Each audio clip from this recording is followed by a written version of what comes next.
Mental health મારા માટે એક એવો વિષય છે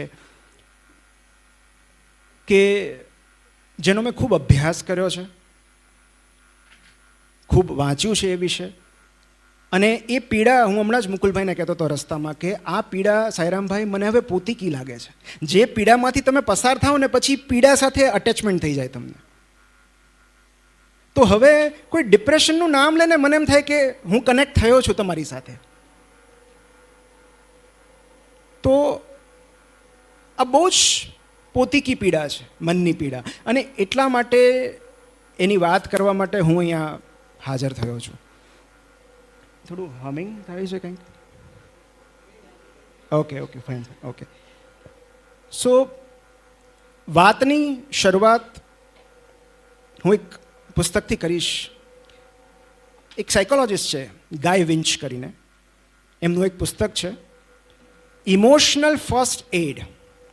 હવે તમે ગાય વિન્ચ સર્ચ કરજો અને યુટ્યુબ પર એમની એક ટેડ ટોક છે જેમાં એ બહુ જ સરસ વાત કરી રહ્યા છે. એ વાતથી હું શરૂઆત કરું છું કે એક દિવસ તેઓ એમના એક મિત્રના ઘરે ગયા અને એ મિત્રનો 5 વર્ષનો બાળક સ્ટૂલ પર ચડી અને વોશ બેઝિન પાસે અરીસામાં જોઈને બ્રશ કરતો હતો.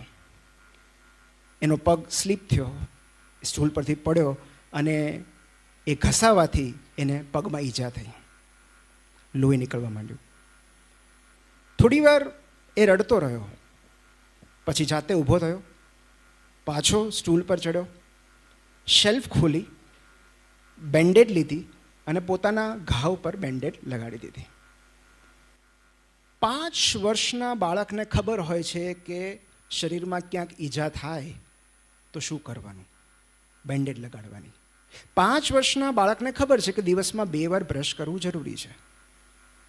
પણ આપણને હજી સુધી ખબર નથી કે કોઈ માનસિક ઈજા થાય તો ક્યાં બેન્ડેડ લગાડવાની, શું કરવાનું, ઇમોશનલ હાઇજીન કેવી રીતે કેળવવાનું, ઇમોશનલ બ્લીડિંગ કઈ રીતે બંધ કરવાનું.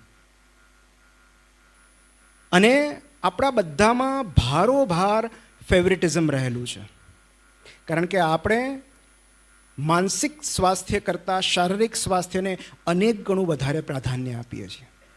કોઈને ફ્રેક્ચર થયું હોય તો આપણે ખબર કાઢવા જઈએ છીએ. વેલિડ રીઝન છે કે મને ફ્રેક્ચર છે, હું 2 અઠવાડિયા 2 મહિના નહીં આવી શકું કામ પર. પણ મને ડિપ્રેશન છે એવું રીઝન મોકલ્યું હોય તો નથી સ્વીકાર્ય. એમને કમળો થયો છે, એમને પથરી છે, ચાલો ખબર કાઢવા, તરત સહાનુભૂતિ આવે છે. કેમ આવું છે?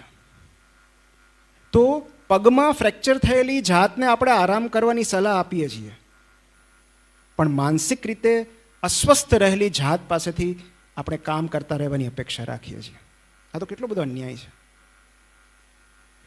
અને માટે આવા અવેરનેસ કેમ્પેન્સ થવા જોઈએ.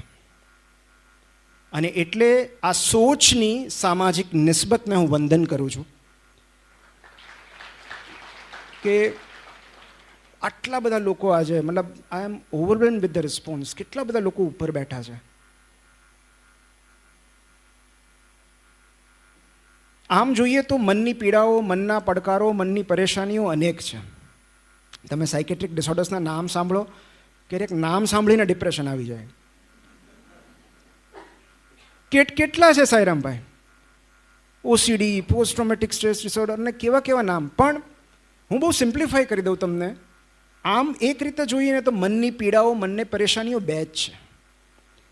કાં તો કશુંક ગુમાવી દીધાનું દુઃખ છે અને કાં કશુંક પામી લેવાની ચિંતા છે. કાં તો કશુંક ન મળ્યું એની ઉદાસી છે, કાં તો જે છે એ ઝૂંટવાઈ જવાનો ડર છે. આ 2 જ પડકારો છે, આ 2 જ પરેશાનીઓ છે, આ 2 જ પીડાઓ છે. અને એટલે આપણે હાઈફાઈ ડાયગ્નોસિસમાં નથી જવું. માત્ર 2 જ common mental health problems, depression, anxiety, જેમાં અહીંયા બેઠેલા કદાચ ઘણા બધા ઓલરેડી પીડાતા હશે. કેમ થાય છે? શું કામ થાય છે? કેમ મને આઈ એમ વેરી સોરી કે સોશિયલ મીડિયામાં હું દરેક લોકોને રિપ્લાય નથી કરી શકતો સાઈરામભાઈ. યુવાન પેઢીના યંગસ્ટર્સના એટલા બધા મેસેજ આવે છે કે sir we are suffering from depression, અમારે શું કરવું?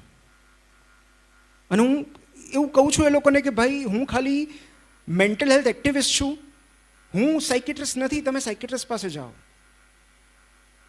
એટલા બધા લોકો મુકુલભાઈ મને હું નથી કરી શકતો બધાને રિપ્લાય. મને એ વાતનો ખેદ છે કે હું બધા સાથે કનેક્ટ નથી થઈ શકતો. પણ મને એક ખ્યાલ આવે છે કે આજના યુગમાં કેટલા બધા લોકો માનસિક પીડા, માનસિક યાતના ભોગવી રહ્યા છે. કેમ આવું થાય છે એની આજે આપણે વાત કરવી છે. અને મારે ખાલી વાત નથી કરવી, મારે ઉપાયો પણ સૂચવવાના છે. ખાલી સમસ્યાઓ ઊભી નથી કરવાની, મારે સોલ્યુશન્સ પણ આપવાના છે. તો બીજી બધી સમસ્યાઓનો છેલ્લે આપણે પ્રશ્નોત્તરીમાં લેશું. જે મેઇન 2 કિલર્સ છે આપણા અત્યારના, ડિપ્રેશન અને એન્ઝાયટી, કેમ થાય છે, શું કામ થાય છે? તો કોઈ પણ મેન્ટલ હેલ્થ ઇસ્યુ હોય એની પાછળ મુખ્યત્વે 3 પરિબળો જવાબદાર હોય, 3 કારણો હોય. એક બાયોલોજિકલ, એક સાયકોલોજિકલ અને એક સોશિયલ. એમાં સૌથી પહેલું છે બાયોલોજિકલ, જે મને છેલ્લા અમુક વર્ષો સુધી હું એવું માનતો કે એક જ કારણ હોય, બાયોલોજિકલ, જે અમને MBBS દરમિયાન ભણાવવામાં આવે છે, જે સાયકેટ્રિસ્ટ દ્વારા કહેવામાં આવે છે, અને એ છે સિરોટોનિનની ડેફિશિયન્સી, કેમિકલ લોચા, કેમિકલ ઇમ્બેલેન્સ. આપણા બ્રેઇનમાં સિરોટોનિનનું પ્રમાણ ઘટવાથી ડિપ્રેશન આવે કે એન્ઝાયટી થાય. અને એનો ઉપાય શું? દવા લો, ટેબ્લેટ્સ લો, SSRIs લો, and you will be fine. જીનેટિક્સમાં ડિપ્રેશન છે, અગ્રીડ, કે ક્યારેક આપણને હેરિડિટરી હોય depression.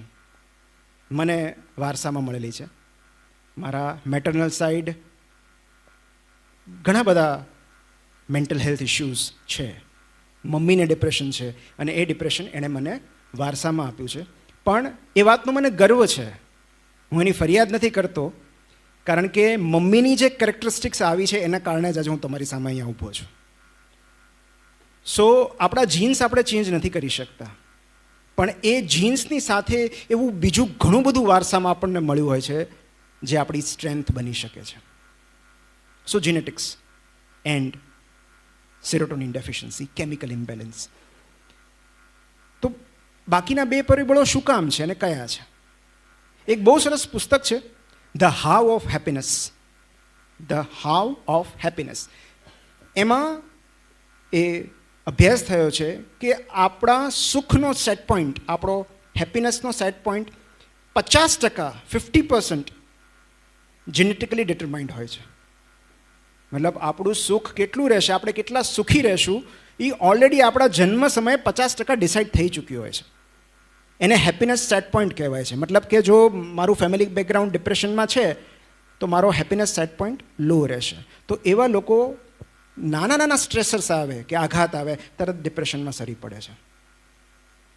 10% of our happiness is determined by external factors. સંજોગો, કોઈકે રિજેક્ટ કર્યા, હાર્ટબ્રેક થયું, નિષ્ફળતા મળી, કોઈનું અવસાન થયું, 10%. પણ 40% it is inner state of mind. એ 40% આપણા વિચારો, આપણો અભિગમ એ નક્કી કરે છે. અને 40% બહુ મોટા પર્સન્ટેજ છે. સો 60% ઓફ હેપીનેસ એ આપણા કંટ્રોલમાં નથી, પણ એની સામે 40% હેપીનેસ કઈ છે? એ બીજા 2 ફેક્ટર્સ છે, અને એ છે સાયકોલોજીકલ અને સોશિયલ. આપણે આજે એની ચર્ચા કરવાની છે. કારણ કે મને પણ એવું હતું કે મુકુલભાઈ મેં 2-3 વાર એન્ટી ડિપ્રેસન્ટ્સ લીધી છે, અને સાઈરામભાઈ જેટલી વાર લીધી છે, ડ્રામેટિક રિસ્પોન્સ. વિધિન 15 દિવસમાં મારા સુસાઇડલ થોટ્સ ચાલ્યા ગયા, મારો કોન્ફિડન્સ લેવલ વધી ગયું, મારામાં એનર્જી આવી ગઈ, મારો સેલ્ફ એસ્ટીમ વધી ગયો. પણ એની સામે પ્રશ્ન એ છે કે કેમ ડિપ્રેશનના બધા જ પેશન્ટ્સ SSRIsને રિસ્પોન્ડ નથી કરતા? એવા કેટલા બધા મિત્રો મળે છે જેમ કહે છે કે છેલ્લા 2 વર્ષથી હું એન્ટી ડિપ્રેશન્સ લઉં છું પણ કોઈ જ રિસ્પોન્સ નથી. એવું ને એવું ડિપ્રેશન છે, એન્ઝાયટીમાં બિલકુલ ફેર નથી. યુઝ્યુઅલી ઘણીવાર એવું બનતું હોય છે કે ડિપ્રેશન ને એન્ઝાયટી સાથે હોય છે, બિલકુલ ફેર નથી.